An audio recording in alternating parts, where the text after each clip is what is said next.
திருவண்ணாமலையில ரமண ஆசிரமத்துல குரு பூஜை நடக்குது. இப்ப குரு பூஜை முடிஞ்சதுக்கு அப்புறம் அங்க ஆசிரமத்துல இருக்கவங்க ஒரு அறிவிப்பு வெளியிடுறாங்க. உபயதாரர்கள் எல்லாம் முதல் பந்தியில உட்காந்து சாப்பிடலாம், ரெண்டாவது பந்தியில இந்த ஆசிரமத்தினுடைய சிப்பந்திகள் வேலை செய்யறவங்க எல்லாம் ரெண்டாவது பந்தியில உட்காந்து சாப்பிடலாம், மூணாவது பந்தியில பொதுமக்கள் உட்காந்து சாப்பிடலாம்.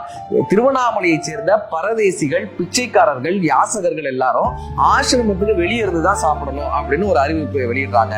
இப்ப முதல் பந்தியில எல்லாருக்கும் இலை பரிமாறப்படுறது. ரமணர் அங்க காணோம். எல்லாரும் தேடுறாங்க, குருவை காணமே, ரமணரை காணமேன்னு. அவர் வெளியே தட்டை வச்சுட்டு யாசகர்களாக நிக்கிறாங்க. இப்போ ஐயா குருவே நீங்க ஏன் இங்க நிக்கிறீங்கன்னு எல்லாரும் வந்து கேட்ட போது அவர் சொல்றாரு, நீங்க தானப்பா சொன்னீங்க திருவண்ணாமலை பரதேசிகள்லாம் வெளியே இருந்துதான் சாப்பிடணும்னு. திருவண்ணாமலை பரதேசியில நானும் ஒருத்தன் தானப்பா, நான் பரதேசியா தானப்பா இங்க வந்தேன், அண்ணாமலையாரினுடைய அடைக்கலம் தேடி தானப்பா இங்க வந்தேன், நானும் பரதேசி தானப்பான்னு ரமண மகரிஷி சொன்னாராங்க. அத்தனை பெரிய ஆசிரமம் அமைக்கப்பட்டும், அத்தனை சிஷியர்கள் இருந்தும், அத்தனை பேரினுடைய ஆதரவுகள் இருந்தும் கூட மனதளவில் தான் ஒரு பரதேசியாகவும், மனதளவில் தான் ஒரு யாசகனாகவும், மனதளவில் ஏதும் பற்றில்லாமல் இருந்த காரணத்தினால் மட்டுமே ரமண மகரிஷியால் அத்தகைய பெரிய ஞானத்தை அடைய முடிந்ததுன்னு சொல்லுவாங்க.